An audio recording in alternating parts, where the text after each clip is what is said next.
Yeah, we're live. Wow. Okay. Ooh. It's as easy. It's like you can go in 2021. You can go from being not live to live in an instant, and it's really just amazing. Like where we are right now.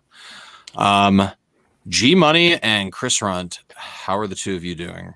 Just lay it all on the line. What's new? Well, in a word.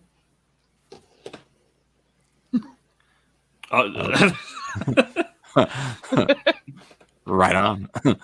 If I start doing details, it's going to be the whole show. So I'm just going to go with well. All right. Can you give like the short version or? Planning a wedding and a party afterwards. It's really. I spent $300 on Indian food. Nice. I could eat $300 worth of Indian food by myself. And then, right, immediately I'm like, did I really want to invite all those people? Yeah. That's food I could eat. Yeah, relatable. What about you, Chris? What's new? Oh, just awaiting my COVID test. Oh, nice. Ooh. So you're both. Sounds like you're both doing really good. Yeah. Yeah. What's up, Danny? We got Danny in the chat already. This is all. Oh, man, Danny. wonderful. Yeah. And today we are going to be shitty chatting about this massive ass event, I guess. Massive by Valiant standards so far. And it's Harbinger Wars. And I think we all read this in different ways. I read it in these 3 floppy trades, and this is my second time reading it, so I just kind of read them one at a time. I read Harbinger Wars, and then I just read these other 2 on their own. How are you two? How are you two reading it? What's up, Dakota? Oh yeah, that's right. You got the nice Bloodshot volume. Well, I was able to borrow it from my library, who was kind enough to buy this for the entire county and state of Wisconsin to read. Very nice of them. Sweet. And Chris, are you reading digital or? I read digital, but I did not read them in volume. I read them in order of how it was released. Nice. I did whatever order you put in the Discord that was like issue by issue. That's Yep, that's release order. I still have 2 left. Oh, okay. It's okay. Are those 2 like the main event, or are they Harbinger and Harbinger Wars, the last issue of each? That's what I have. Oh, wow. Finish Harbinger Wars probably while we're talking before we get to that issue. Oh, okay. Okie dokie. Cool. And we're just kind of waiting for Robo right now. Take a look at the chat. Danny says, I feel like this episode is going to be thick with 2 C's.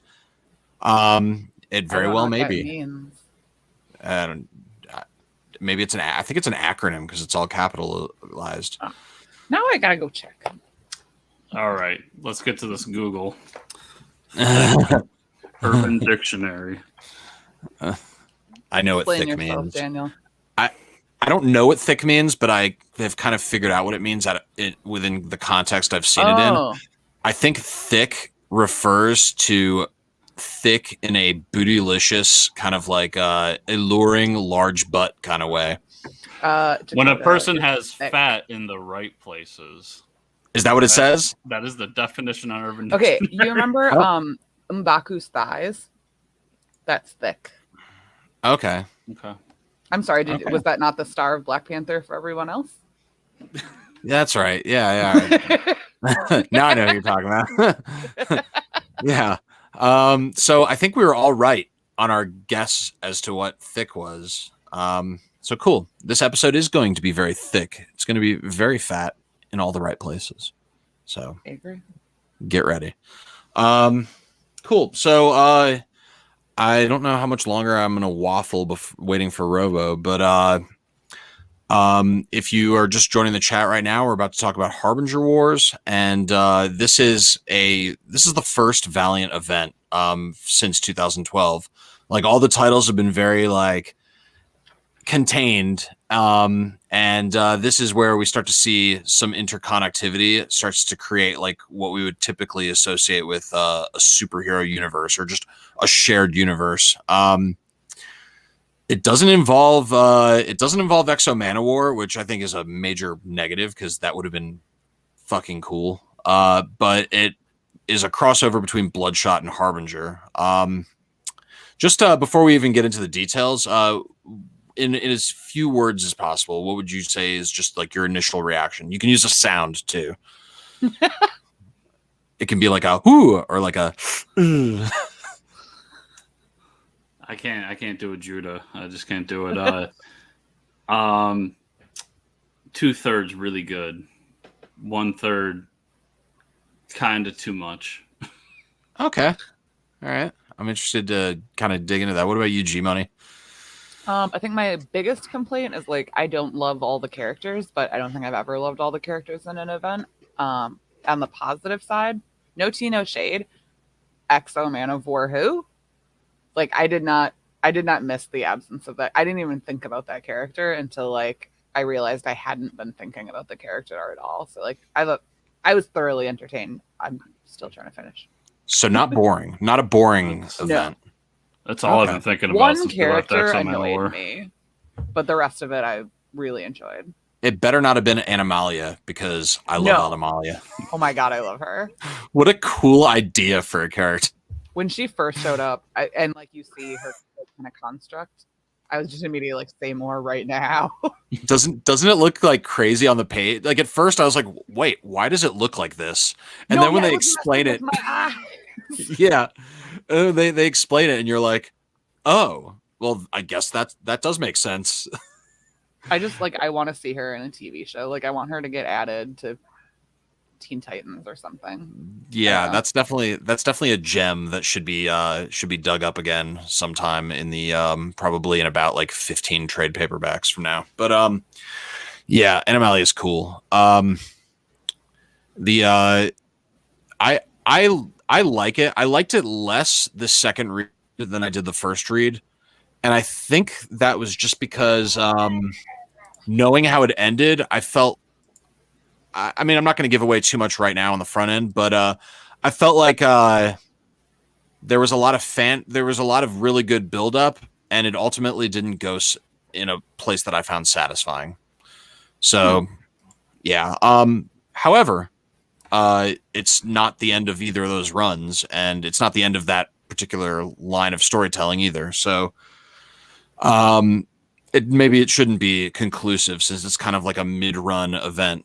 Oh, looks like we have a company. Or not. Wow, that was. Looks like we had company. Oh, it's okay. Whatever. I'm gonna stop trying. Gray square you got there, Judah. Thanks. Cool. Robo's like he's doing something. I'll say all in all, I think how my general feeling of this was that there he is. Hey, what's going on? Oh, those are some sweet Ninja Turtles. Those are pretty sweet. Oh, He's you're muted. silent. He's muted. Be louder. Or just do the whole thing in mime. That could be fun.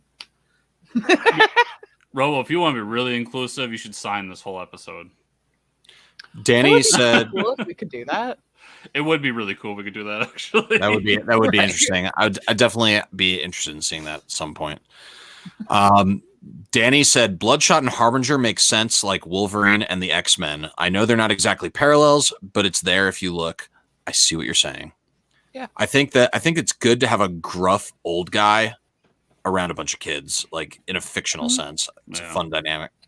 I think it works too because like kids are, especially these kids, are trying to figure out who they are, and so is he. Like in many ways, they are very much on the same maturity level. Ooh, that is some.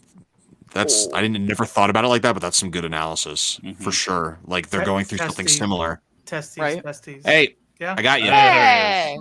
What's up, Robo Strange? Yeah, Robo I agree Strange, with everybody. everything. Everything you guys said was like super smart, and I agree. We believe it or not, we actually waited for you. I need more people like that in my life. We've been waffling this whole time, waiting for you. So Really? Oh yeah. Aww. So we're gonna start it now. So it's Harbinger Wars 1 through 4, written by Joshua Dysart. The story is a collaboration between Joshua Dysart and Duane Swierczynski, with art from Clayton Henry, my boy Clayton Crain, Mico Suayan, and Pérez. Colors from Brian Reber, letters by David Lanphear, and then it's edited by Josh Johns and some guy named Warren Simons, who we've had on our show. Some guy. Shout out to Letter on this National Letters Day. Oh yeah, national. That's right, National Letters Day. Dave Lanphear, and I think he did a stellar job. So yeah, that was pretty. It's an important ass job. Not to like go off, not to digress for a second, but I was watching Not Near Mint not too long ago, and they had a letterer guest on their program, and they were explaining like all the nuances to lettering properly, and it's a lot. Like there's a lot of shit you don't even notice that are like rules that letterers follow that make things look right. So definitely like the unsung heroes of comics. I definitely found out. I definitely found through Twitter that there's a thing. There's like a what is it? If you use computer generated fonts at all, and it's like super bad, and then they will clown you forever. Yeah, it's easy to a little thread. Yeah. It's easy to spot too. Like when I think a lot of webtoons that I read, I can tell like they just couldn't find a letterer, or they weren't able to hire a letter. And like to me, it stands out like a sore thumb. Like typed up dialogue. Got it. Yeah. By the way, hi everybody. I'm sorry I didn't say hi back. I was too busy fixing my mic. And Danny is also love you all. See Danny's Danny also in the chat, enthusiastic. Dakota. Oh yeah, Clayton fucking Cool. Crain. Clayton Crain. Clayton Crain is the shit. And I'm gonna probably do a lot more verbal filleting of him later on in the episode. But for now, definitely the shit. So let's just jump right into it. So issue 1, I'll just go through the quick down and dirty. Oh wow, you weren't kidding. All right, sorry guys. What happened? Yeah, I was saying you weren't kidding. You really did wait. Yeah, I thought you were just trying to make me feel bad. Sorry, everyone. No, yeah. So Harbinger Wars issue 1 starts off with Morris Kozel, who we sort of briefly met in a Bloodshot, but he's meeting with the U.S. Director of National Intelligence in this secure room at an undisclosed location. We're kind of told that the scene is taking place 9 days from the present. So this is after the whole event. We're starting at the end. Kozel is being interrogated about Project Rising Spirit's Psyot project. We see kind of a brief flashback of Rising Spirit Psyots on a mission in China. This is drawn by Clayton Crain, and it's beautiful. Their goal is to contain a mishap involving a synthetic virus that Rising Spirit was testing on live subjects.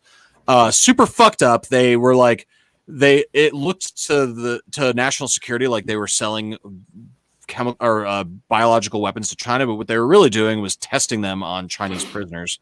During this flashback, we meet some of the Psyots that are controlled by Rising Spirit.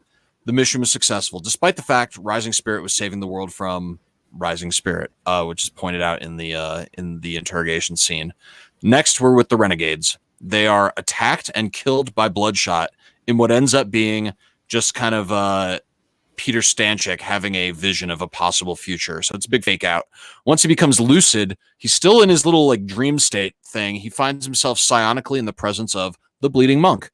The monk reveals that he was part of some kind of monastic order of Tibetan Psyots that were killed off by the Chinese government. His concern is that open war between Psyots and world governments would be really bad. The psionic congress between Peter and the monk is interrupted by Toyo Harada. Toyo's displeased that Peter's speaking with the monk. Before shit gets too heated, Peter wakes up in the desert with the rest of the renegades. Next, we're at the Rising Spirit facility in the Nevada desert. This is during the last issue of Bloodshot that we read, where Bloodshot's attacking the facility. The group of Psyots escape aboard a jump ship. I don't even know what a jump ship is. Is that like a real thing? I don't know. But they escape in one of those jump ships. Yeah. Animalia uses her power of becoming a cartoon animal to clear the way, and the Psyots fly off. Bloodshot watches them leave from the desert with the Psyots that he has sworn to protect. The story is sort of broken up with scenes from 9 days later as Kozel continues to tell the story of how Harada used Kuratich to unleash Bloodshot on the Rising Spirit facility. And in the present, Bloodshot and his Psyots, his like friend Psyots that he's protecting, are confronted by Toyo Harada, along with some of the Psyot underlings that work for Harada. Harada attempts to reason Bloodshot into releasing the Psyots that are in Bloodshot's custody, but Bloodshot just ain't buying it. And that's the end of that first issue. There's a lot of stuff there. And then just as an aside, so I'm not going to go into Bloodshot number 10 or Harbinger number 1 too much, but Bloodshot number 10 ends at the same moment as Harbinger number 1. So it's kind of like the same story ending in the same space, only we're following Bloodshot the whole time. And we see him fuck up a bunch of PRS goons. And then he also finds out that Kurtich had ulterior motives of assisting Harada the whole time that he was helping him. And then, yeah, that's the only real tie into that issue. So what do you for the panel? I'm kind of starting to lose my voice. What do you all think about this first issue of Harbinger? I just want to say before we get into that my slide clicking was like almost on point. Like you were like talking about stuff. So round of applause to me. I did end too early though. Thank you, appreciate it. Thank you. That was good. That's it. I also have an announcement. Go. I'm officially COVID negative, everybody. Hey! Yay! Yeah. That's great. I liked it. Speaking of COVID negative, I really liked this issue. Okay.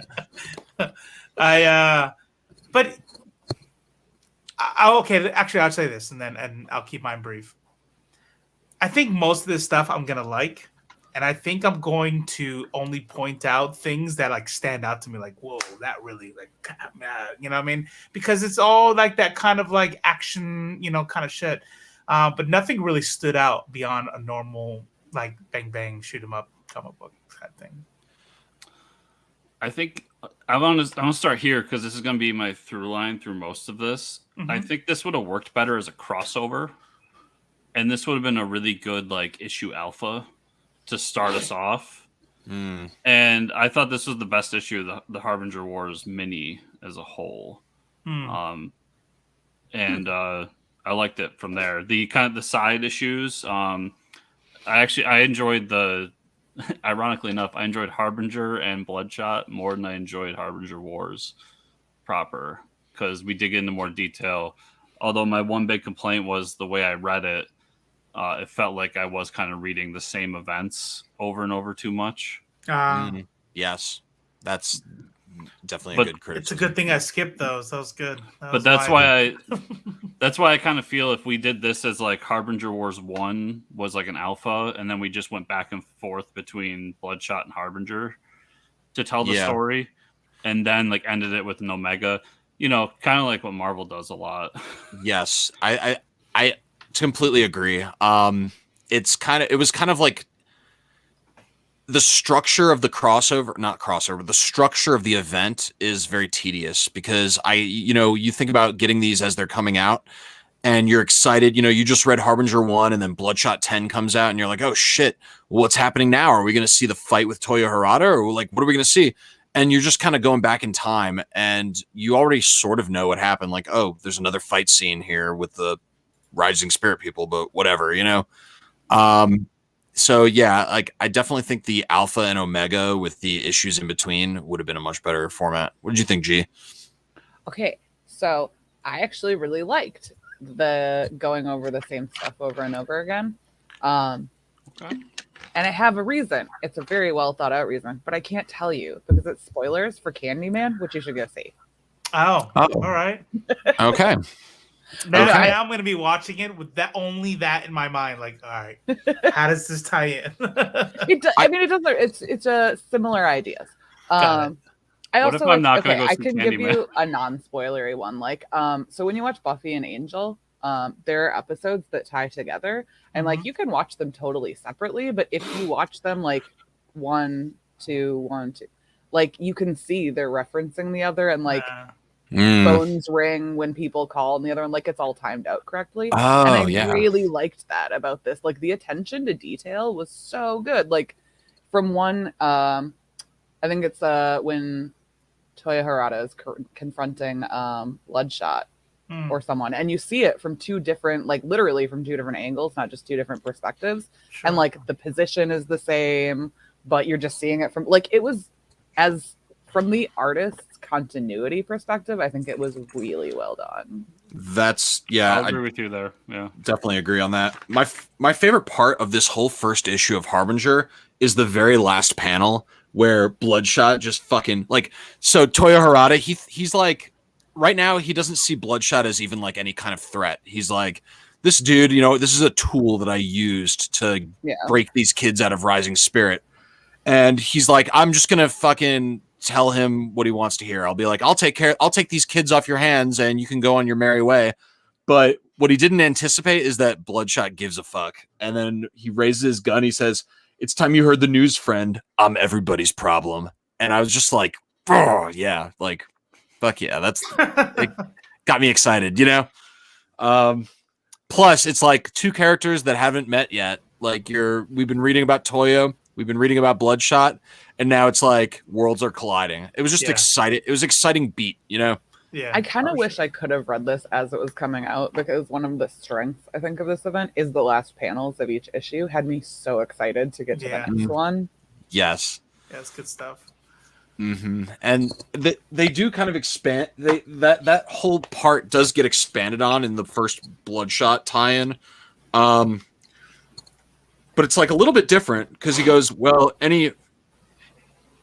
there's different dialogue that you didn't see in Harbinger. Like in the last panel in Bloodshot number 10, he goes, well, any friends of Kuritich's pretty much has to die. But that wouldn't have made sense in Harbinger because as far as we know, he didn't even know Kuritich was working for Harada.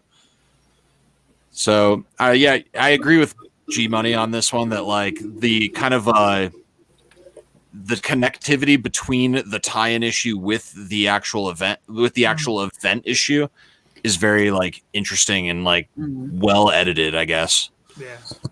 I agree on everything you just said. I just don't know if I liked it. Like in controversial opinion, in The Last Jedi, that like you get the three different perspectives, like what Luke says happened, what Kylo says happened, and then what actually happened. And like that kind of does that same, except it's all just what actually happened. Right. Yeah, it's pretty good. I'm sort of fascinated by the concept of like what you experience. Like people can have different memories of the same event. So like this was just, I loved how this played into that. Yeah, that's cool. Eyewitness accounts kind of like a recent comic book that just came out from these very same people. Oh yeah, mine's sitting in the mailbox. Someone send me pictures of the missing pages because I was too stingy to send in my sticker. I sent in my get a sticker, so I can't get it. I sent in my sticker and I got confirmation that I'm getting the stuff. I don't know what they're sending. I don't know if it's the missing pages. I hope so. It will. The missing pages of what? From the aggressive book. The aggressive version. You mean they're going to send you the version you don't have, right? Whatever one you They're going to send no. you the version No. Do you remember the blank pages in aggressive? Yeah. The blank pages in aggressive. The theory, which nobody really knows, is that when you send in your sticker to get the one that you don't have, they're also going to include the missing pages that are the blank pages in aggressive. They said that in an email. But here's the deal. I know this is a Valiant talk thing, but I just want to say one more thing. I feel like you guys need to check their emails instead of their Twitter because they're way less cryptic in their emails. They're just like, hey, we're doing this and this and that. So check this out, G. So when Judah messed up and sent in the wrong the pay to on the check, right? In the response that you posted, Judah, they said, and they're being funny, they go, PayPal us at this whatever, or else we'll gladly tear up your sticker, which is confirmation at that point, and their little joke that they're sending the sticker back. Right, yeah. Which is good, because I definitely wanted to keep that for whatever insane reason that I want to keep things. Yeah. I just couldn't part with the sticker on the I'm that off like chance.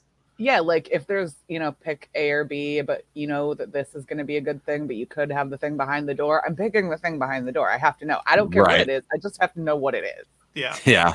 Makes sense. Yeah. So, do you all have any parting shots on issue 1? Nope. Or the tie-ins?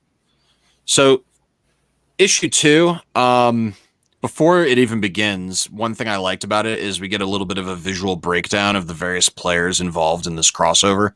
Yeah. There's Peter Stanchik and the Renegades. There's Toyo Harada and the Harbinger Foundation. There's Bloodshot and his escaped Psyot kids. And then there's Generation Zero, which to me, in my head, that's like, oh, those are the New Mutants or whatever. But there's Generation Zero. These are the Psiots who escaped the PRS facility on the jump ship, which, again, no idea if that's a real kind of thing. I've never heard of it. But they were using Shinduks. The thing I love about this page is you can tell it's Bloodshot because there's a giant hole in his chest. You can tell it's Harada because he's got a goatee thing going on. And you can tell it's Peter because apparently he's Harry Potter. David Bowie now. David Bowie, yeah. Better. Okay. So I Googled jump ship, thinking like, because I've heard that before, so it's got to be just like I think it's a sci-fi thing. Yeah, I've heard it's sci-fi stuff from Battlestar Galactica. Apparently. Yeah, nice. Yeah. I knew it was from a sci-fi thing. Sci-fi, but like no, it's a suborbital vehicle employed by citizens. Nice. Okay. All right. So in this suborbital vehicle, the Generation Zero Psiots escaped the PRS facility. I really like this page real quick. I just want to say one sentence. Jonathan Hickman, please take note. It's so much easier. This is what I feel like you're going for. All right. Less words, more pictures. So much user friendly. And also stop doing just black and white. That's so boring. My eye doesn't want to stay on the page. This before I continue with the story, just because it's on the screen, this first page, the top panel of this first page, I feel like I can hear that panel because it has like that. It's like ladies and like it feels like a title card that happens after an opening scene. You know, Valiant, proud to present the main event. Yeah, I just love not to be that guy, but it reminds me of like every football game when at the beginning the blimps over top showing the city. Yeah. I liked that vibe that they kind of created there. Before you take off, I just want to say for everyone as I click through the panels, pay attention to the blue bikini stripper. Okay. So we're looking at, as you can see, these people partying, and then there's a major disruption. Generation Zero crashes their jump ship into the side of the Bellagio. In the next scene, we're 9 days in the future again. Kozol, he's explain what happened to the director of national security. Back in Vegas, we get to spend a little bit more time with Generation Zero as they hijack the Bellagio and take control of the building in what I would say is a pretty peaceful fashion of hijacking. It's the most peaceful hijacking I've ever seen. It's an occupation. Right, it's just an occupation. Yeah. In the next moment, we're back with Bloodshot and the Psiot children. He is facing down Toyo Harada, which, by the way, is the thing that I was most excited about for this issue. At first, Toyo kicks his ass, but everything changes when Bloodshot's anti-Harada protocols begin to activate. Bloodshot was not aware that he had these abilities, but they were programmed into him by Project Rising Spirit. We learn that Harada is actually the prime target that Bloodshot was designed for. So Bloodshot defeats Harada by infecting him with like these nanite things. Harada eventually saves himself by passing the nanites on to one of his underlings, Saturn, and then he kills her. Piece of shit. Bloodshot and the Psiot children escape. Bloodshot's badly wounded, and while all this is happening, Kozol is recruiting in real time, not future Kozol, but present Kozol is recruiting Major Charlie Palmer. Charlie Palmer used to be part of an elite team of Rising Spirit operatives called the Hardcore, which is straight out of the 90s. And then we get like kind of like this is like, man, like I feel like I've mocked this type of scene my whole life, but reluctantly, he agrees to come out of retirement. I told you I'm tired. I told you I'm done. It's so tropey that it works. Like, it's leaning into it perfectly. Well, didn't they do it like super word for word in whatever the fuck Zack Snyder's shit was in Dead Vegas zombie movie? Oh yeah, Army of Darkness. Army of Darkness. Yeah. Didn't they do that where he went to the helicopter mechanic and then like Army of the Dead or whatever? Yeah, like you son of a bitch, you son of a bitch. Yeah, we basically get a "you son of a bitch, I'm in" scene here, which and I'm not complaining. Like G Money said, like it kind of works here. Yeah, and then 100%. The scene ends. The issue ends with Peter Stanchik and the Renegades. They're arriving at the Bellagio. So lots of moving pieces here. We got Bloodshot defeating Toyo, which I don't think anybody really saw coming. And then we have the Renegades showing up at the Bellagio where these Psiots from Bloodshot are occupying the Bellagio. Like, it's hard to tell where this shit's going. What did you all think about it? Okay, Oh. I didn't read the front cover because I was in a hurry. I didn't realize those kids were Generation Zero. I have that volume 1 and I am so excited. Nice. Right? Nice. So real quick, there's a line when they're the guys are in that room talking 9 days in the future, and it says hardcores.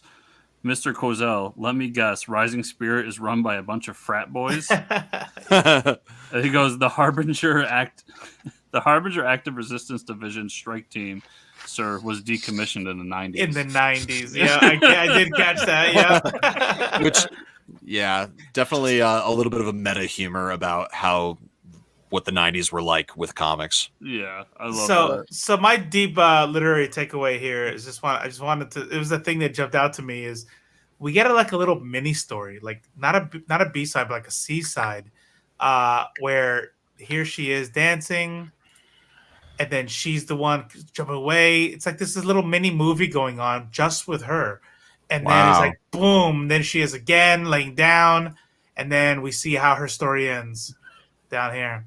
It's the same one throughout the whole way. I did not pick up on that. That's awesome. Yeah. Dude, that is like some good comic shit right there. The absolute gold standard of that kind of shit is Avatar: The Last Airbender. Oh yeah? There's for example, there's like a couple you see in the first season that are like trying to get to a better city. The next time you see them, she's pregnant. The next time you see them, you actually see like the infant. But yeah, like they show up in the. Wow! I gotta see that. And then in the last season, you finally they get caught, and they're like, "Well, how did we know that they were going to be here?" Oh, a curiously well-informed cabbage vendor. The cabbage vendor. That's the one I know about. Yeah, paid off. Yeah, makes me think of an RPG video game where there's like an NPC that you see throughout like the whole story as and they're just like kind of their stories happening right here while you're doing your stuff. Yeah, I think that's how you get a fandom like Star Wars, is doing stuff like that. Yes, because, that is why Star Wars is so successful. I think because you can be like, "Hey, that skull in the Sarlacc pit or in the Rancor pit, who was that? Guess what? He has a fucking backstory." Right, or like just the cantina scene. You know what I mean? Like there's so many that's literally like so many stories converge in one moment. They don't even have to appear on screen alive to be your favorite character, and I love that shit. Yeah, nice. That is amazing. The course, just to briefly touch on the tie-ins. So the corresponding Harbinger issue is number 11, and all we really get is some backstory about Toyo Harada and how he began using his powers, and it's awesome. It's like. That's one of my favorite things about the tie-ins is getting the backstory on Harada. Then Bloodshot number 11 sort of retells, like Chris was saying, like once again, we have to see the story of Bloodshot's battle with Harada. But this time we see it through Bloodshot's perspective, where in his mind, he's actually interacting with his nanites and they're explaining like, hey, so your number one enemy is Toyo Harada. That's what you were built to destroy. And he's like, oh, shit, what's happening with my body right now? Oh, it's just doing some Toyo Harada shit. Don't worry about it. You'll be back. Yeah, I don't know. What did you all think about that being that happening? That Toyo Harada protocol? Did it seem like Deus Ex Machina to you at all? Or that's what I was gonna say. It didn't surprise me. Because it seems like, why wouldn't there be? I assume there have to be layers upon layers of stuff built into that dude's head. Yeah. Well, did they already set up the powers for hardcore by this point? No. No. All right. So there's a subtext here that I feel like isn't really on the forefront, but we go into this event thinking, okay, well, we're gonna see the good guys, the Renegades and Bloodshot battle the bad guys, which I guess is Toyo Harada and Rising Spirit. But what we end up getting is this whole thing. The big picture here is Rising Spirit versus Toyo Harada. That's that's the main story. And I thought it was kind of surprising, but what better way to exemplify that than it's not even Bloodshot fighting Toyo. It's Rising Spirit fighting Toyo through Bloodshot. Yeah. It adds a level of corporate espionage that is always something I enjoy. And it pays off in later issues when stuff happens, but you really get the idea that like these two companies do not like each other and there's a personal grudge here. Sure. Mm-hmm. I also want to say I really like the Red Skull vibe we have going on with the Bloodshot. Yes. Doesn't that look good? Isn't that fucking horrifying? I love seeing like Toyo instantly human or old human, instantly human. But I guess basically. Because you forget that like he's an old dude. Mm-hmm. Yeah. I also love his during this whole arc. I really love him and Peter and the like undying monk. Oh yeah, the bleeding monk. Yeah. You know what I like about this right here is the. I'm sorry, were you gonna say something about that? No, go. Oh, I was gonna say, so Toyo comes off as like this sick, like smooth though, you know, like I am the pinnacle of everything that is. I am calm, human composed. achievement. Yeah, I'm just like I am. But when he gets his little powers, like I'm actually old. Like there's a certain level of insecurity, like this weakness in him. And as soon as he can get his power back, like he doesn't even. It's not even like killing the girl or getting rid of the nanites was priority one. Priority one clearly was putting the facade back on of being young. You know what I mean? Mm-hmm. Right. Mm-hmm. He's a lot like Torque if you think about it. Yeah. And I don't remember which issue. I forgot to annotate it, but in the future during this episode, there's a part where Torque is bragging about how big and strong and awesome he is, and one of the Psiots, one of the renegades, is like, "Why are you so proud of your projection?" I mean, like she knows the truth about him. I thought that was kind of cool, but yeah, he's a lot like. No go. I'll say it's hard to keep in track what the side issues have going on right now, so I apologize if. I know this hasn't happened yet, but I apologize if something I say doesn't fall in line. I love Torque's development throughout this. It's probably my favorite part where he starts to he has these moments of like being a dick and going over the top. And then the issue where is it in this where he goes to the bar with the renegades? Was that in the first? I honestly can't remember. I did not do a detailed annotation of the tie-ins, so I just can't remember which one is which. So I think it was in the beginning of this event, but he goes to the bar with the other renegades, and they like go out for the first time, and then he sees somebody in a wheelchair who's like not ashamed of himself and he has that moment of like, well, why don't you feel like I do? And then that growth kind of comes with him throughout the entire thing, where you have moments like that, like why are you so proud of your shell? And he kind of starts to think about it. He starts to become a person in this. I really like his growth. It's not perfect growth. He still has ways to go, but I like that he actually has an arc in this. Yeah. I think all the renegades were a little bit just more enjoyable in this event as far as like fleshed out characters. And there's a little moment with Flamingo too, where she's holding a book of like physics for fire or something like that. I forget exactly what it said, but literally she's just sitting there reading it, and then like a few panels later, like she does some crazy shit with her powers. Like I like that they're actually like go into some details with these people to try to grow their abilities, as opposed to like strongman punch and fire girl shoot fire. It makes me want to get past the event to like get to see more of the team again, because the whole time I'm like, you are barely seeing any of them. Like, shut up, Torque. I want Faith to talk more. Yeah. And she we'll get into it more in the next issue, but she is a delight. Like, you can only do your powers if you say the line. She has some great moments too, where she seems to be living in a little bit of a fantasy of what a superhero is.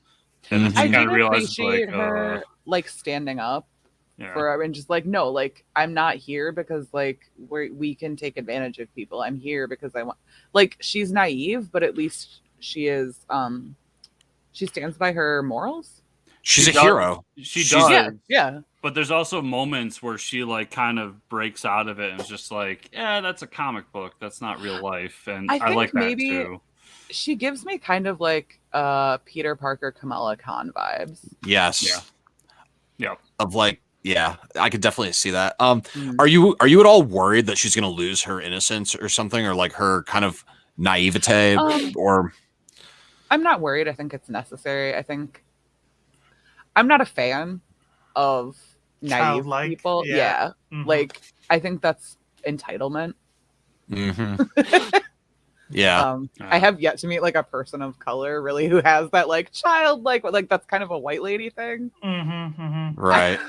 Yeah. And there's also like the kind of like infantile kind of nature of some of the characters they give that kind of like there's no way you're gonna see Bloodshot's face dissolved off and you like, nah, I'm good, you know. The thing is with Faith, I don't think that she is unaware of the darker part. Like, I think there is, it's tropey because it's sort of true. I think there is a trope of the fat happy person, but I think that there are a lot of fat people who are forcefully happy because the comedian the world is not made for you as a fat person. The world doesn't want to even see you as a fat person. So like I think a lot of fat people combat that the same way like I think ugly people are really funny, you know, because like, well, I don't have looks, so I better have a great humor. I mean, Kevin Hart said exactly that. Like, he's like, I'm as funny as I am because I was the shortest dude. So like, you either, you know, you had to do something, and I chose to be funny. Yeah. So like, I don't think she really is that naive. I'm sure she's been bullied her entire life. That's a defense mechanism. She's just doing her best to like live in the world with it. Good job, Josh. Good job. Yeah. Right. So even Peter grows up after a while and becomes who he is today. I'm appreciating the theme of like, you can't change what you did, but you can be better, because like that is so important. People have done unforgivable things, but still need to live in the world. I really like, you know, and this will be like the 15th time we bring this up, but I will just say, I'm a fan of the comment he made where he's like, he doesn't have to be redeemable. Like, I don't have to forgive him. No, he is not redeemed. He's not a good person now, but he does good things. Or even if he becomes a good person, he's still not redeemed for what he did. You know what I mean? Like, honestly, I like how quickly he's becoming a better person, because like, it's annoying with characters like Kylo Ren. You get that like, oh no, I've gone too far, I can't be redeemed. Shut up! Like, did you even ask? Maybe no, I have to kill my dad. Maybe that'll do it. Ah, shit, no, that didn't work. Yeah, you ever made such bad choices, you have no choice but to kill your father. Yeah. Although I'm of the school of thought no. that I think Han actually ignited the saber, but interesting. That's interesting. To kind of backtrack a little bit, don't you think it's kind of crazy that like this whole time Bloodshot's just been a tool? Like Harada manipulated him into attacking Rising Spirit, and then Rising Spirit used him as a weapon against Harada, and he's basically just this pummeling thing that Rising Spirit and Toyo Harada are using against each other up to this point. Did that kind of stand out to any of you, or? I'm sorry, I was saying hi to Ava and Mylin. Mylene, sorry. Okay. I was looking at my phone. So what? We're not doing a show. We're live. I'll say yeah, but I kind of wish there was more. Maybe there is later on, but I wish there's more ramifications for that, because he seems to kind of get over it real quick. Yeah, he's singularly focused on figuring out who the fuck he is. It's kind of the Wolverine trope, and you know, trying to give his life meaning by protecting these Psyot kids that he promised he. So he's on a redemption arc for crimes that were committed with his body by like kidnapping all these Psyots, and he's also mighty curious about who the fuck he is. So that's kind of the arc that he's on. But while he's doing this shit, it's like Harada's like, oh, here's a nice weapon I can use against Rising Spirit. Rising Spirit's like, oh, let's throw this fucking weapon at Harada. And yeah, like he's all kinds of fucked up. I think he might be more fucked up than Wolverine, which is a statement, because Wolverine's pretty fucked mentally up. Or like things he's willing to do? No, the things that he's been through, like the mind fuck that has been his life, you know? 100%. I will say this much. Obviously, I'm not going to say, like, here's what I would do. But I will say, like,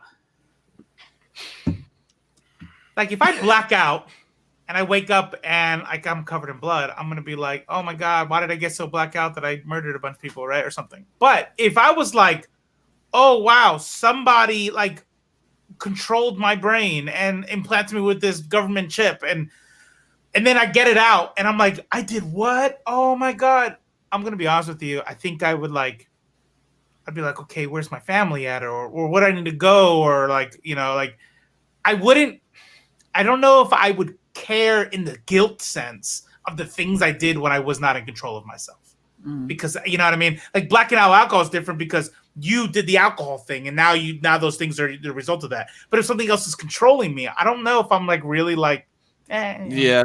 The problem with that is that his memories are still like in there somewhere of the things he did. So it's like, imagine if you could sort of remember doing that. They're the ones that are altered, right? Like no. Like, do you remember when his eyeball was like popped by what's his face by one of the Psyots? Oh, then, you mean like okay, yeah, yeah. Like he was able to access that memory and like remember it to some extent, to a mild extent, which means it's in there somewhere.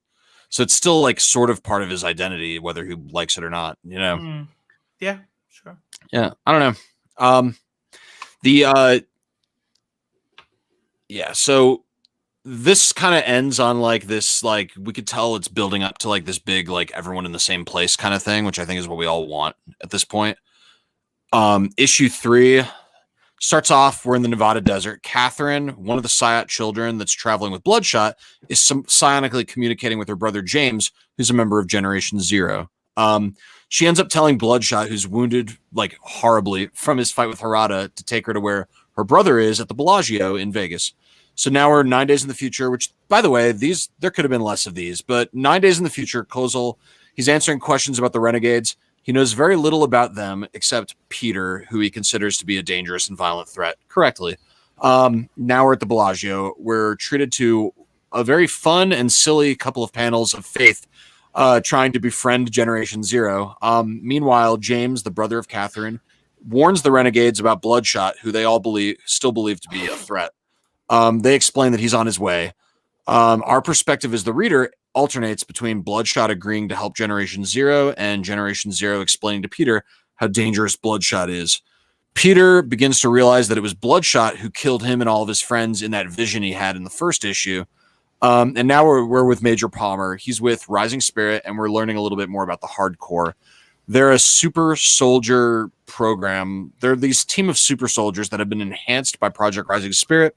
They have powers, but they can only access them if they're activated by a central operator whose name is Lifeline. We also see the aftermath of Harada's battle with Bloodshot. He has decided to wounded body using his powers and is unconsciously using a force field to float in space and, I guess, recuperate. Pere and the Renegades are preparing for their upcoming fight with Bloodshot. And now Bloodshot's eating meat. After consuming a bunch of raw meat, Bloodshot's back in fighting shape, instantly, almost, it seems. And he's arriving in Las Vegas with the Psyot children. The Hardcore, they also arrive in Vegas, and they begin their assault and immediately kill Shadow. Jesus. Right through the head. Bullet through the head. They kill Shadow, one of Generation Zero. The rest of Generation Zero engages the Hardcore. And while this is happening, the Renegades are attacking Bloodshot in his armored vehicle. It looks like what is that? It's a fucking striker. He's in a striker full of Psyot children. In space, Toyo Harada awakens, and we get the whole eyes open and they're glowing thing, which I always love. That's a trope that I enjoy. Mm-hmm. So a lot of setup here. This is almost all setup. What did you all think about this one? As much as I hate the cover or the cover of this issue, it fits perfectly with the whole 90s joke that they were going with. Let's see what that cover is real quick. Hold on. It looks like a fucking Rob Liefeld. Like, it's cheesy, but it's good. It perfectly conveys what's going to be on the inside of that book. I think actually, like, the covers and all of these were real good. I just want to say it never rains in this whole issue, so I don't. So false advertising. It's because it's fucking conveying Valiant. A feeling. Got it. This is what he was feeling at that moment. Yeah, it's always raining on Major Palmer.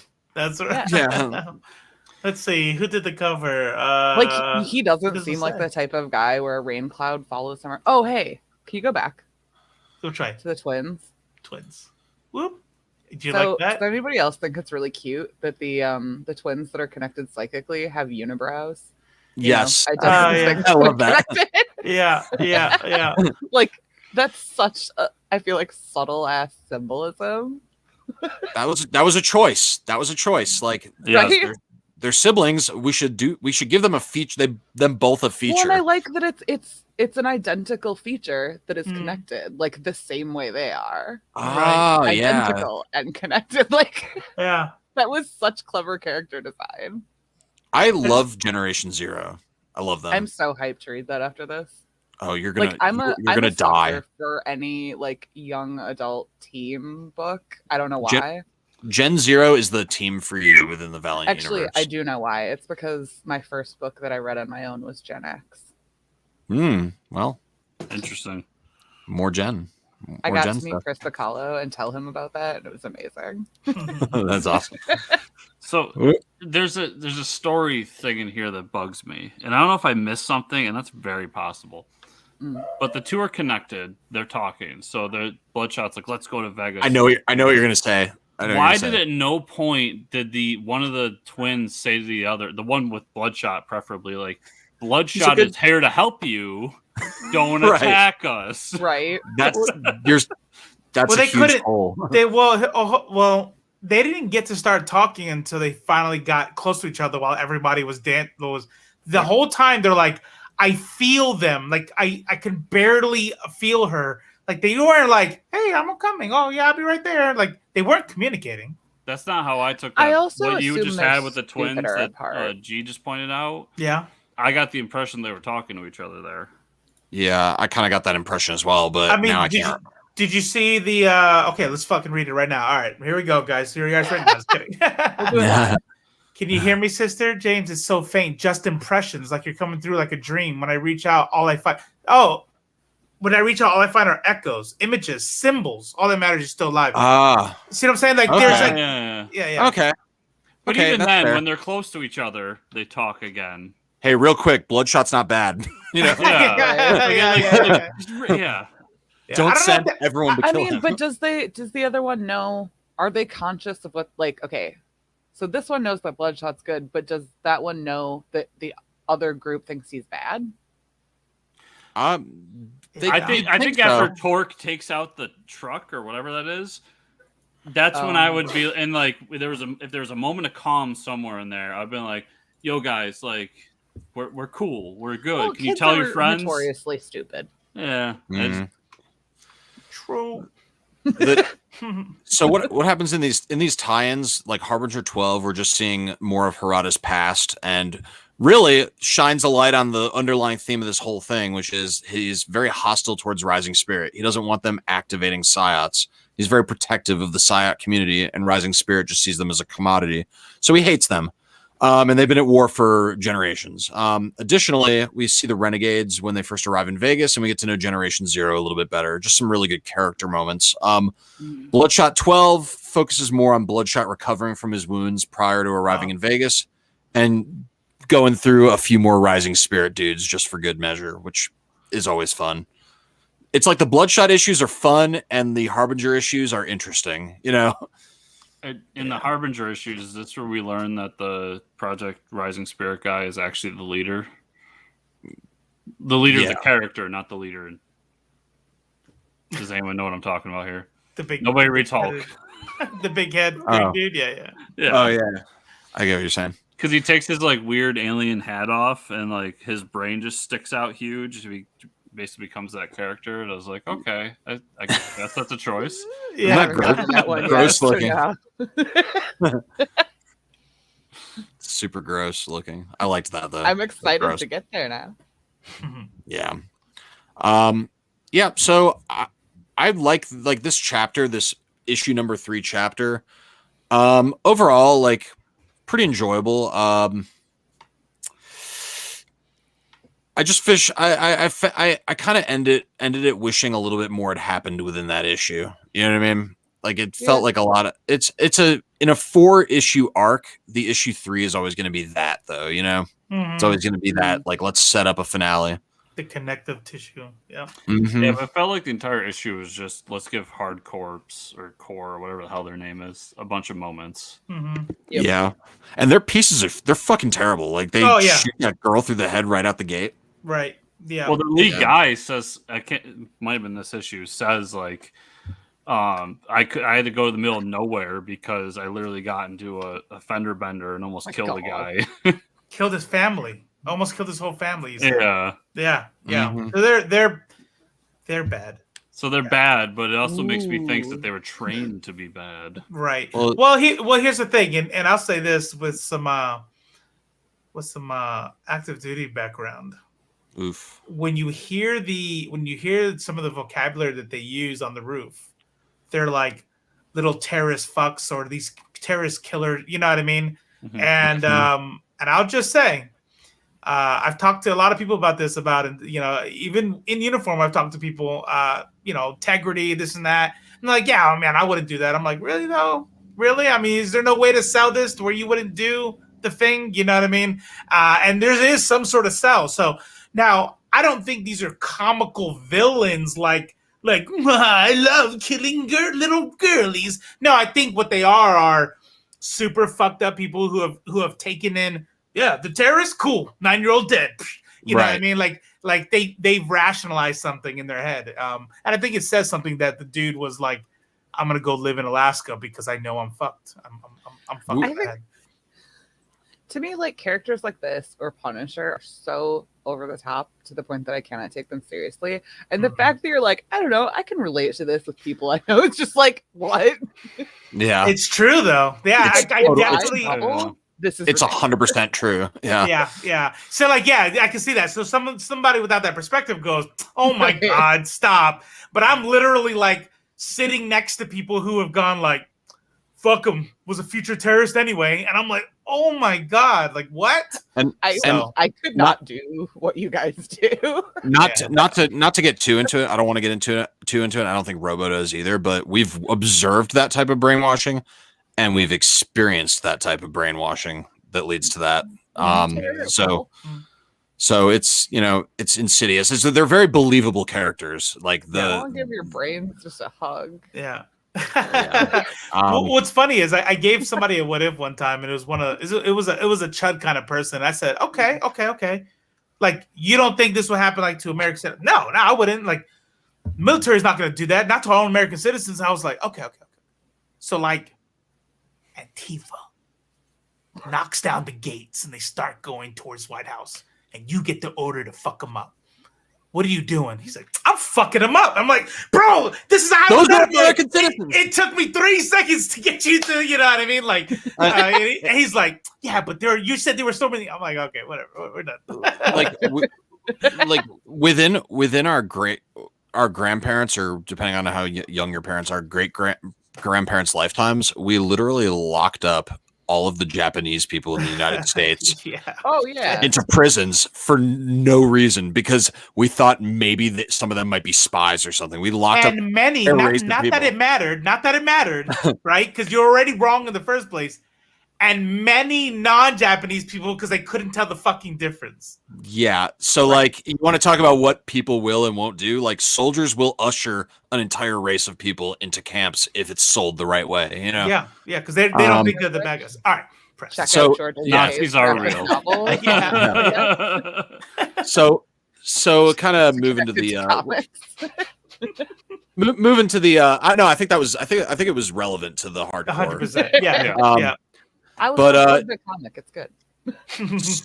So we get to issue 4, and this is my write-up for this is really short, and it's not because I was lazy and was getting tired of doing it. It's because it's just a very streamlined story. First half of this issue mainly just alternates between Bloodshot getting his ass royally fucking kicked by the Renegades and Generation Zero, and it also shows the hardcore fighting Generation Zero and mostly getting their asses kicked as well. Faith, our girl, injured. Eventually, Toyo Harada arrives, and it's not the showdown we all think it's going to be. He arrives, and he convinces Generation Zero to leave with him. The hardcore recover the hostages from the Bellagio, but they weren't really hostages. Well, they were hostages, but they weren't harmed. They were sitting relatively safely in some kind of psionically induced trance, I guess. In our last scene of Kozol in the near future, he's with the Director of National Security, and his lawyer just gets fucking executed. And he's ordered to get Project Rising Spirit in working order and continue to combat Harada. They give him $116 billion to rebuild Rising Spirit. Really fucking realistic, by the way. That's the most realistic part of this whole comic book, is that he engineered this fucking disaster, and the government is like, okay, well, here's a fuck ton of money. Keep fighting our enemies. Anyway, I digress. On the last page, Harada meets with the Bleeding Monk.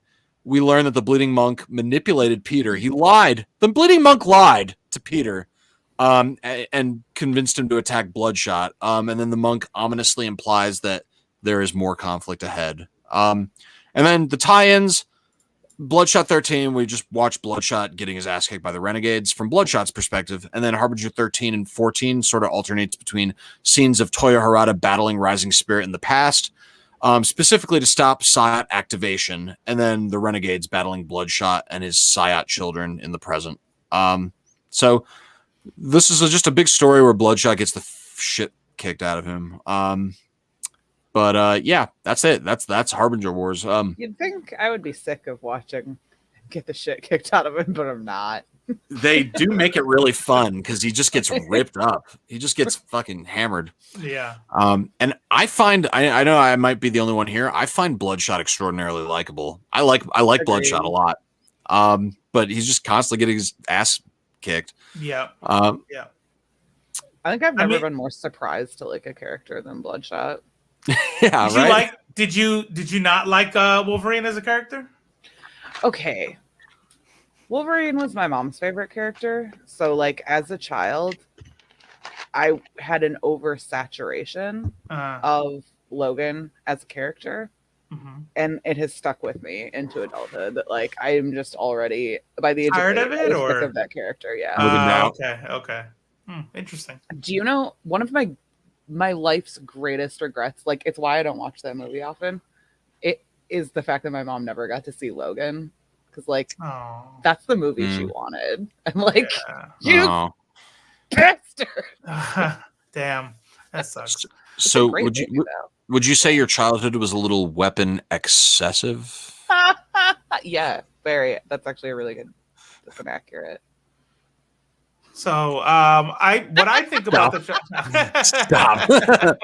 Knock that off. I was really confused. Weapon X. Okay. All right. My mom would have laughed though.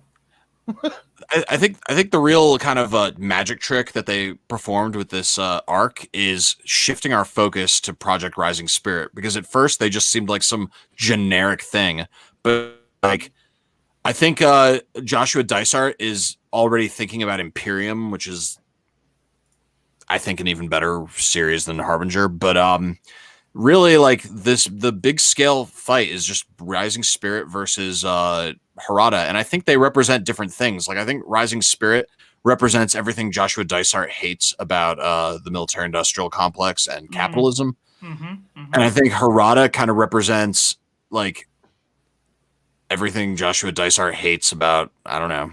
I think we'll get into it more later. I think there'll be a lot of good discussion about it, but kind of that utopian mindset that some people get, that that idea that you can beat the world into submission, into being the utopia you want it to be. Or that if you could just make the decisions, everything would be better. Right. Yeah. I know that just from talking to him, I know that one of the things that he definitely wanted to get through was that nothing. And by the way, I don't know if it's all him either, because Swierczynski. Who's the editorial? Our friend Heather Antos. So one of the things that Heather Antos, when we asked her like, what is different about Valiant comics? Like, why if you're already reading the big two, why read this? And she's like, consequences. Like things matter, and our events are more realistic, right? So I think you probably say, "Hey, write it. You're the author," but here's the kind of themes we're looking for. And what we have is, even though you're right, absolutely right, when we start talking about like how the U.S. is painted and how the military industrial complex is kind of illustrated here, but more than that, well, a little bit more superficial than that, I would say, is the whole idea that good people can do a lot of bad. And people who are the villains, because I even said like, so Toyo Harada is definitely my favorite villain. And then in the interview, and Joshua Dysart said, "Is he the villain? is he like the villain? I was like, I think Toyo Harada is a villain the same way that Doctor Doom is a villain. Fair, right? Yeah. Yeah. But they both kill people indiscriminately to get what they want. Though. So. Well, I think there's a difference in motivation. Like he's not driven by greed. Toyo Harada doesn't give 5 fucks about money.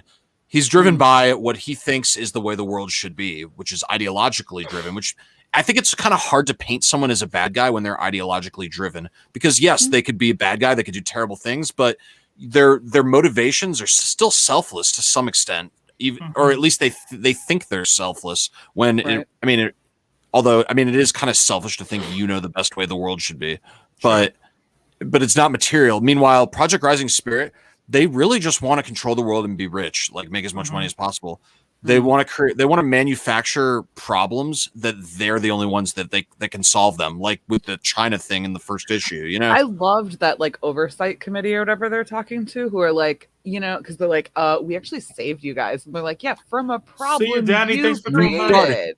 Yeah, right. They saved Rising Spirit will save us all from Rising Spirit. That's how I feel about like Bezos. Honestly, right. Like you're gonna save us all from the problems you made. Okay, like donate as much money as you want to climate change. If you just stopped doing like free 2-day shipping, that would help a lot. The U.S. government. Whoa! There's other ways. The U.S. government was so in character in this event. Didn't you think so? Say that again. What was it? The U.S. government was so in character. Like it's so in character. It's so in character for the U.S. government to be like, "Wow, so you caused this damage, you created this problem and then solved your own problem that you created. All these innocent people died. You created all these issues. Here's all this money. Don't let it happen again." It reminded me of what did we just watch? Suicide Squad. Yep. The same basic concept. Yep, that's right. That's exactly right. Yeah. Oh, yes, that is correct. By the way, I just want to say, kind of totally off topic. In this last gallery of the art they put in there, seeing 2 pictures so far of the Harbingers, the Renegades whooping Bloodshot's ass, and here we have Peter whooping his ass. I'm like, no, never, it did not happen. So I was upset about this. I'm like, I love comic book cover fake outs. Yeah. If anything, do it the other way, because Bloodshot would probably kill them all. I think Peter would fuck Bloodshot up, because it's not an anti. Peter could, but not Peter now. Maybe not Peter. Toyo fucking got fucked up. Oh, because he had the Dysart. He doesn't have that. Toyo's also wildly overconfident. He's the Empire to the Ewoks. Yeah. I think so. I'm gonna change my mind. I think you're right. I think Toyo would have fucked him up if they didn't have that program thing. But here's the deal. Peter is overconfident. But here's something that I will say about Bloodshot. He really reminds me a lot of Netflix Punisher, where you're supposed to be really badass, but you're getting your ass beat like the entire season. Like you're like near death all the time. Like, So yeah, maybe Peter would win. Like it's the thing I like about it is he does get his ass kicked pretty much the whole time, but like his fight with Toyo, there's nothing cool about his fight with Toyo. He didn't even do it. It was an automatic program inside of him. It's not like he outmaneuvered him or overpowered him, but he still, the attitude he went into that fight with still made him come out of G, like in my eyes, Like in his defense, he doesn't know how he works. Yeah, that's true. Yeah. I hear you.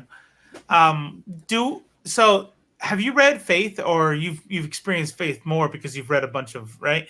Does she have anything besides I float, like I fly? Yes, actually. Okay, good. She has. I've been waiting for a moment to bring this up. Like she has to. Well, don't spoil it. Don't tell me what other powers, but go ahead, Chris. What? The last 2 issues of Harbinger, she has the best moment. Oh, you finished Harbinger? The last of this run. Oh, okay. These things that we're on. She literally comes in and saves everybody because the jet comes in and shoots off a rocket, and she it clicks in her head when she has a conversation with that other guy like, oh, I could probably also take somebody into my bubble and fly it as well, and she flies the rocket away. So she learns a new power, and she has this great heroic moment. Mm-hmm. Which is really funny because the jets came in. I saw the one get crashed by the cartoon pterodactyl, but where was the other one? Yeah, it's interesting. Yeah. So so if you finish off the volume of Harbinger for this, it's the last 2 issues are probably my favorite issues of all of Harbinger that we've read so far. Because not only do we get that moment, that's like one small moment, we also get kind of the big fight between Harbinger Harbinger Corps and what's the other one? PRS. Harada and PRS. Back in like the 70s. And they have that, and that's the moment I was talking about when he turns into the leader and they have the fight, and it seems like Harada's done, and then it's a tiny bit racist, but he like falls into an opium den, and then we get past that, and and he meets the monk, and I think this is also one of my favorite moments where he meets the monk and he thinks he's tripping because the monk is just bleeding into a kiddie pool. And he has that like cool, sweet kiddie pool, guys. Is this volume 3 Harbinger? This is in volume 3. Yeah, it's volume 3 Harbinger. It's the last 2 issues of it, and that's kind of the build up to like him reinvigorating himself and building Harada into the company that it became. Mm-hmm. Yeah. So are we treating volume 3 as like the side story? So we're not gonna read volume 3. That was supposed to happen during this thing, right? Yeah. Okay. So volume Harbinger volume 3 and Bloodshot volume 2, volume 3. Yeah, it's volume 3 for both of them. Harbinger volume 3 and Bloodshot volume 3 are just the ends for this event. So we're not going to do like an episode about them. We're going to move on to. Well, I'll hold it up later, but there's switching gears. There's also a great moment where Harada's kind of cattling all these kids into a carrier of some sort, and the one kid looks up at him and is just like, "So you saved us from these other guys just to enslave us?" And he's like, "No, you're free now." And he lifts up his whatever those things are in his hand that just are supposed to power him down, and he goes, "So my freedom is conditional. It's not really freedom." And I like that we get the perspective of the kid and this generation zero being like, so I'm just trading one slaver for another. Yeah. And so just to go back to what you were saying, Judah, about like you saw the capitalism or whatever from the inputs from Joshua Dysart, which I don't think is a stretch at all if you follow him on Twitter. But here's the deal: is when we talked about the fanatical kind of view. No, I didn't think that. I think Toyo Harada represents the fascist who thinks they're the good guy. Yeah, definitely. Yeah, the dictator. You know what I mean? Yeah. So like a Che Guevara or like a Stalin or Hitler or something that like has a vision for the future and thinks they can pound the world into submission to like realize it. Yeah. Ooh, yeah. Damn, that's so dope. Because that's worked ever. Yeah. Cover. I love it. Wow. Look at that. You see the different people in the blood? Yeah. Oh, that's so dope. Ooh. So Chris, you mentioned a while ago that you thought that Harbinger was kind of like Wish brand X-Men. Do you still think that or do you think that it's something unique? Even more so because we've got the New Mutants, we've got all these other. So they are kind of like a different X-Men, and like it. What bothered me about the first volume, other than some of the obvious stuff that we talked about, was that it kind of turned into let's do the Phoenix Saga, but forgetting what made the Phoenix Saga so great. But I'll say in this volume, all in all, like my character issues didn't bother me as much. Chris was so like in charge and trying to like do good that her character flaws didn't bother me, and Peter like I didn't think about Peter's past in this volume. That's the first time I haven't thought about it. I felt like Pere was like a big background character in this whole thing. Yeah. And he really mostly showed up to be around with the bleeding monk. Yeah.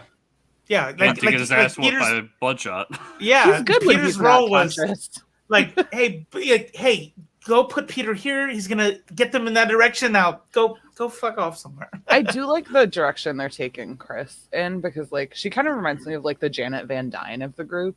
Yes. I can see that. I love that character. If you can give me another Janet, I'm happy. Why is Torque so weirdly like likable? I also like that no one's mentioning Chris doesn't have powers. Yeah. Like but they're all just bringing her along anyway. Like at this point, well, she could probably go to like Toronto and no one would try to find her anymore. Right. she's making herself involved at this point. But yeah, and she's the one who's like, so we should be heroes, right? Like it's not Faith that brings that up; it's Chris. That's right. Yeah, I like that. And I hope at some point they will have a confrontation between her and Peter. But I get like there's bigger things going on right now. Do you like Flamingo? I think I could. She reminds me of a friend of mine. I think we've all had a flamingo in our lives at one point. Right. I think we Some all of us a need few. at least one, right? Yeah. But she's another one. She's another background character. Yep. Like there was a couple like supposed like main event characters where I saw a lot more of Generation Zero, the twins. Like there was these people in the forefront. Peter, Flamingo, even Chris a little bit. Like really, now that I'm thinking about it, all of the renegades in Harbinger Wars was like, hey, we'll be over here, we'll do stuff. Right. It was the kind of a little launching. Interactions were good though. It was a little bit of a launching pad for Hardcore and Generation Zero. Yep. I will say, I'm not gonna. I shouldn't even say this, but we are gonna. The more we see of Hardcore is fascinating. There's some fascinating details about Hardcore that we are yet to see. Yeah. So. Like I don't like them, but I want more. If that makes sense. Yeah, they never become. You will never like them. You're terrible. Do more. Yeah, it's like Palpatine. People always are like, why is Palpatine your favorite character in Star Wars? And I'm like, I don't know, but I look forward to seeing more Palpatine. I want to know everything there is to know about him. Is Star Wars like arguably like the first saga was like the Skywalker saga, but like the whole thing is the story of Sheev Palpatine. Yes, I want to see a movie called Sheev. Dude, I would watch the fuck out of that. Yes. So the Hardcore, they were definitely going to see more of that. It's super fascinating the more we learn about them. It's that's our first event. Like, what do you think? Like, now that you've seen what Valiant's capable of, like, I know Robo had read some of it. I read most of it, and I know that G and Chris are reading Valiant as we go. They're at the same level as the audience with reading these. Now that you've seen some titles start, some titles kind of conjoin, and a event, and some new characters launch out of that, what's your overall impression of Valiant at this point? Puppy. Very positive. Yeah. And I maintain what I said. Well, puppy. I think the first issue or first show we did, but like this is bonkers to me that this hasn't been optioned. Yeah. So as I learned, this was attempted to be optioned. Really? You should go listen to my interview with So Dinesh, Dinesh, he produced Bloodshot, and then they were going to continue the universe from Bloodshot with I think it was Universal, and then they decided to sell the rights of Harbinger to Paramount. So now it's like multiple for studios. $11 million. So if I may, which is chump change, by the way. Chump change in the movie world, yeah.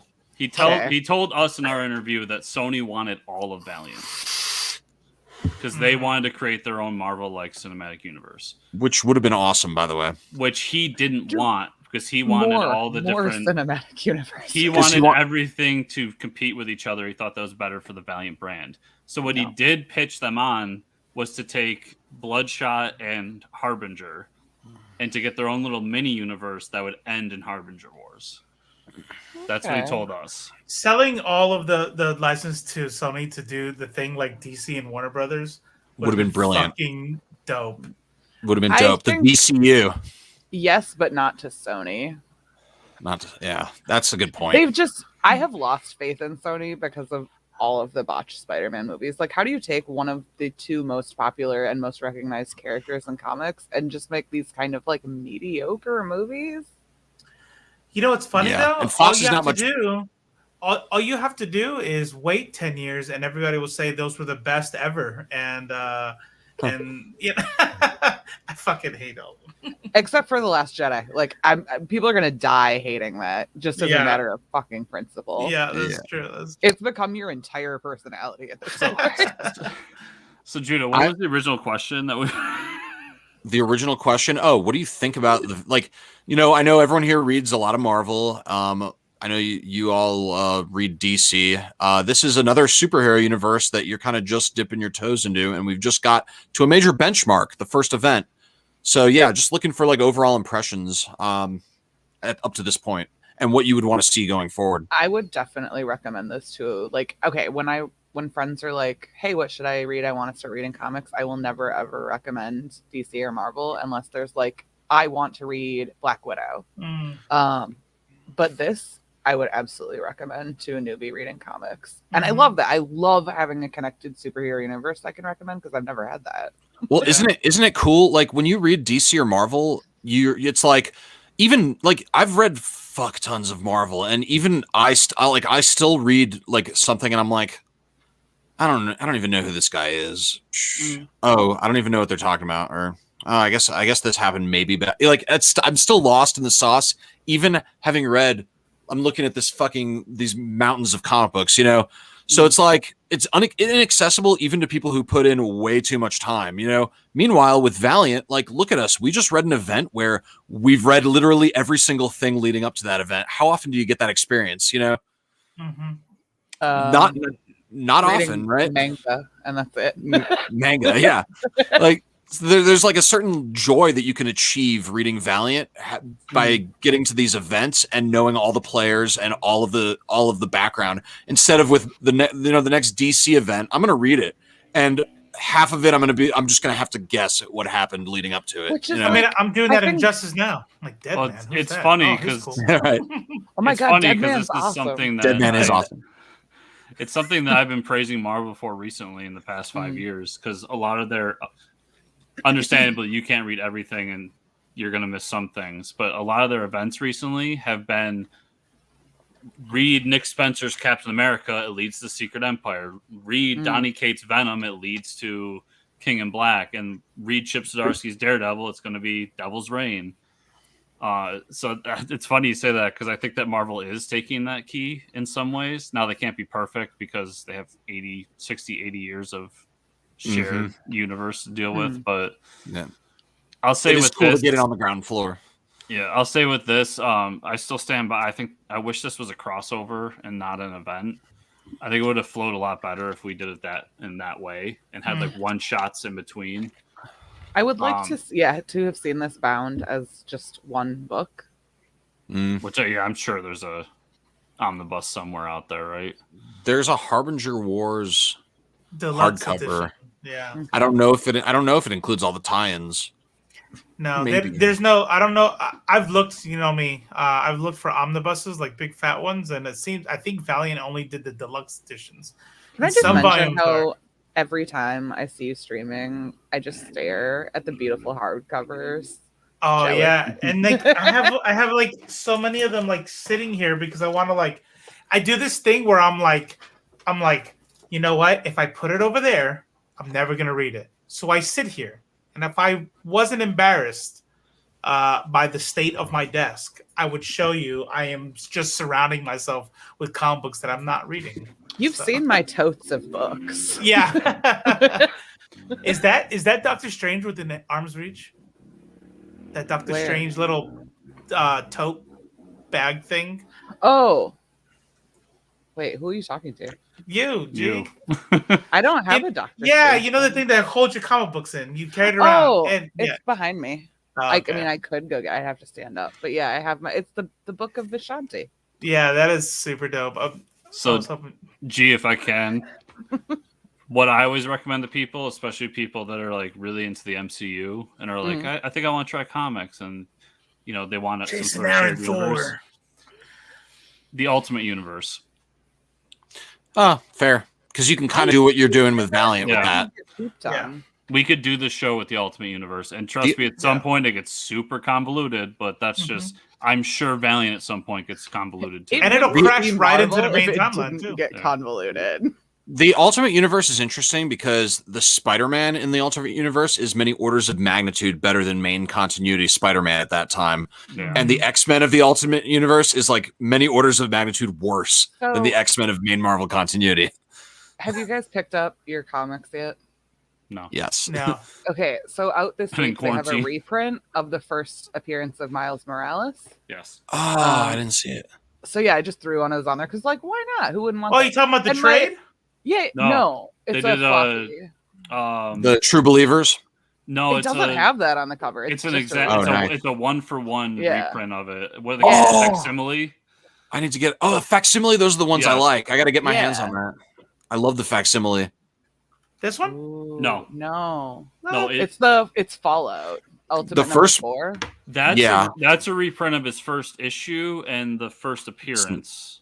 This is actually a if I'm Facsimile. correct me if I'm wrong, I've got it. Ooh. because I remember them talking about. Because I was like, there's a part of me that's like, I could use money and I wouldn't mind selling my Miles, but I still want that in my collection. Right. Mm. dude. Okay. So yeah, like my adorable comic book seller was like, just so you know, that's a reprint. Like, what? You didn't get 16 copies of one of the most sought after comic books and then just leave them out? No, it's just Yeah. That's a mansplain, right? Yeah. no, like Spider-Man no more. Ultimate Yeah, that's- Fallout issue 4. That's it. That's Ultimate Fallout issue 4. that looks. It's a facsimile. That's exactly what it looks like. I wonder why they're redoing because I got this one last week. This No, wasn't this it's didn't come a- out this week. It's something they do. Oh no, go ahead. Sorry. I was good. It's the 10th anniversary, Robo. That's why. That's Dude, it. That's it's the answer even- I'm looking for. it's the 1111. Like there's nothing on here that would tell you. Do you remember? Do you remember when I was showing off my Amazing Fantasy number 15 and my Hulk I know- 181? I and know I why was they like- do reprints. I know Yeah. why they do reprints. Are you Yeah. about to mansplain to me, son of a bitch? No, I know what the no, fuck you just- reprints are. Chris answered it. That's why. Yeah. Okay. 10-year Yeah, because I think I'm going to pick one up and then try to make my decision on my first appearance. Okay, yeah, that makes Because sense. I like money. Dude, I don't know, man. So, real quick before we Yeah. go too off the rails, this is next episode, Archer and Armstrong, Woo! Volume 1. Oh, scared myself. Oh, Who's Archer the and handsome Arm. devil? I love that you have to look to see what volume it was. Yeah, because I also have Volume 2 right here, and I also have Eternal. So next is Archer and Armstrong, Volume 1. This is a fun comic book, and I'm really excited for everybody to read it. It collects Archer and Armstrong 1 through 4. And then after that, Eternal Warrior. I don't love this volume, by the way. Eternal the Warrior. sound you Yeah. Oh, motherfucker! This actually wasn't that good. Yeah, we're gonna have to read. We're gonna have to read it anyway.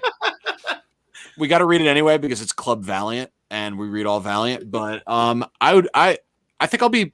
I don't know. I think maybe if I like something and G and Chris dislike it, then maybe if I dislike something, maybe G and Chris will like it. So Can we that'll be make an interesting. t-shirts that say "Read all Valiant"?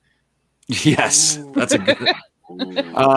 When they start paying people and giving them royalties and pay Bob Layton and Jim Shooter and Joshua Dysart and all those other people, then we'll make the t-shirts. That's a promise.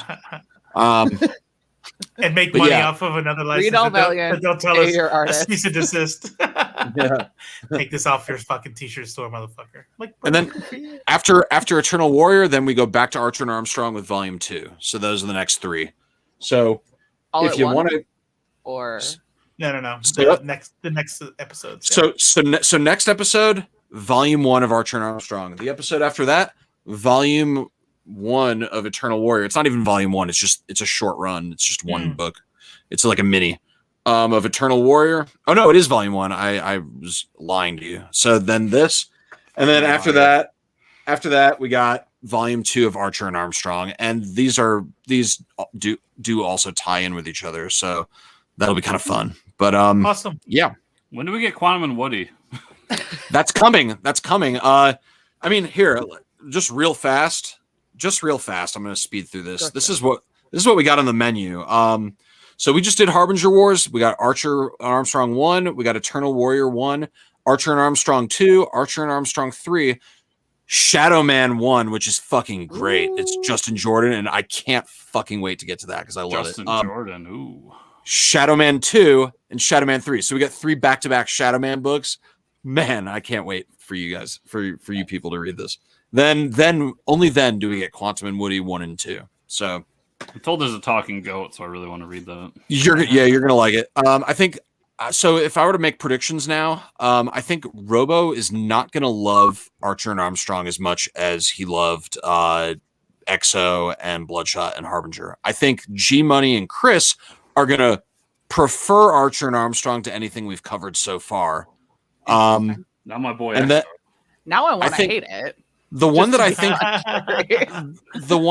that all 3 of us are gonna love, like I think unanimously we're all gonna love, is Shadow Man. I think we're all just we're gonna really just fucking lose it for Shadow Man. If the covers are anything to go off of, I spent like $45 on a store variant of Shadow Man, having never read it because it's a beautiful cover. Nice.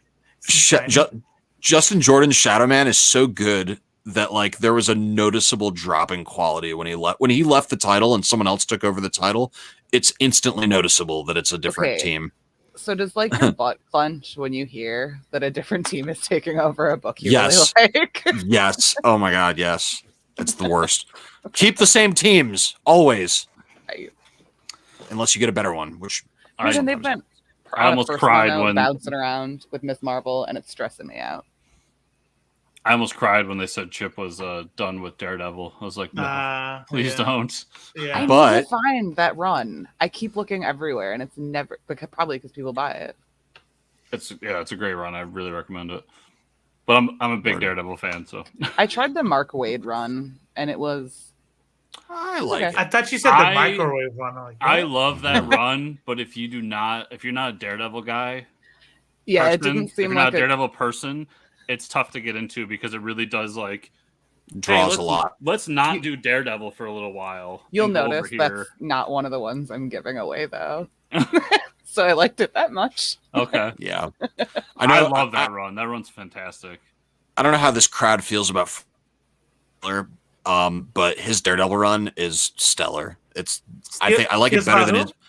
Yeah, you broke Frank Miller Daredevil is stellar. Better than his. That's Kevin Eastman's deal, isn't it? Is that the one? Yeah. That's top tier comics right there. That is top tier comics. Yeah. Cool. All right. Well, any save rounds or parting shots or piggybacks or go see Candyman. Beautiful. If you can't make it to Shang-Chi, go see Candyman. I'm seeing Shang-Chi this weekend. Everybody go see Shang-Chi because if Shang-Chi doesn't do well, then Marvel's going to push everything back. I am so... we're going tomorrow. We're leaving for the UP of Michigan, and I'm just keeping my phone off until Sunday at 1 p.m. when we're going to see Shang-Chi. Check it out. That's us talking to Justin Jordan. That's pretty dope. So young. He looks pretty still. Why is he so still? He's doing a joke where he's pretending that his camera's broke, but he'll do it the whole episode. He did that the whole time. Yeah. Is it like a Drax thing? He's really enjoying that sandwich. Yeah, we talked to him about Luther Strode and all his stuff. So that was pretty cool. So yeah, everybody, if you're watching this, you're a Valiant fan. I just interviewed Dinesh, and we had a good time. And there's a lot of Valiant talk in there, so go check that out. I need to go watch that. Dope. Yeah. Oh, awesome. Yeah. Love and you. I don't know if everybody here knows this, but Dinesh is a wonderful human being. He is. Super nice guy. Everyone here does know that. Mm-hmm. All right. Do you want to go ahead and give us the rundown of what we got going on as far as Sandman before I close this out and all that? Delirium Hour happens on Saturday. Sunday. Saturday, yeah. The 5th. That's Saturday, right? Mm-hmm. Okay, yeah. So we're doing Delirium. Yeah, don't we do should be Saturday at 8 because rejoins in. It's her Sunday. Okay, let me just look at their Outlook just to make sure. We know what we're doing. Yeah. Yep. Saturday, Delirium Hour, the 4th. So that's going to happen at 8 p.m. Eastern Time, 5 p.m. Pacific Time, and we're going to be talking about the next volume of Sandman that comes after Season of Mist, Volume 5, which is that one after 4. I'm drawing a blank. I don't know. That put you on a spot. I just got back. Like I've been gone. I've been gone for like almost a month of not really doing stuff because so many other things going on in my life. But I'm back. Do you want me to pick this one up? Say what? You want me to do the outro? Yeah, do the outro. All right, please. Don't forget to catch us on Sandman. It's on Saturday at 08. We also have a Cullen Bunn anthology book. I forget what it's called. Horror something. He's coming out with a horror. He's coming on the show October 8th. And there's 2 other ones whose name escaped me. I apologize. But some indie creators, another horror book coming out. Also, don't forget that we are now doing Live from the Apocalypse on Friday nights at 10 p.m. Eastern. Hopefully that's a better time for a lot of people because I figure Wednesday during dinner is probably not the best. We are also live right now on Twitch. So if you go check us out on I Freaking Love Comics with no spaces and give us a follow over there because we're going to dual stream and we're going to try to build 2 little communities here. And also, last thing, we have a dope-ass Discord that is growing every day. Chris Runt will put his Fortress of Comics stuff in there. G Money runs the theater that we have going on. All licensed work. And I'm sure we totally have all the permissions we need. But that's not making a profit. That's right. We're not making it. We're just sharing with friends. Yeah. Profit. I'm not making a profit. Nope. Did I miss anything? You already talked about Dinesh, Chris. I think I got everything right. Yep. Dinesh and apparently what he just said. And we also talked to Raylan Grant this week. Suicide Jockeys. So everybody check that out as well. Dope. Ladies, gentlemen, enemies, that is the end of our show. And as always, I will tell you, go get fucking vaccinated because people are getting sick again. So I'd like to go back to partying and doing my own thing. Bye. I love you. What's up, friendly neighborhood nerds? If you want to hear interviews from industry pros, get first looks, and have access to endless comic content, wake up. Please wake up. You're in a coma. Your mother misses you.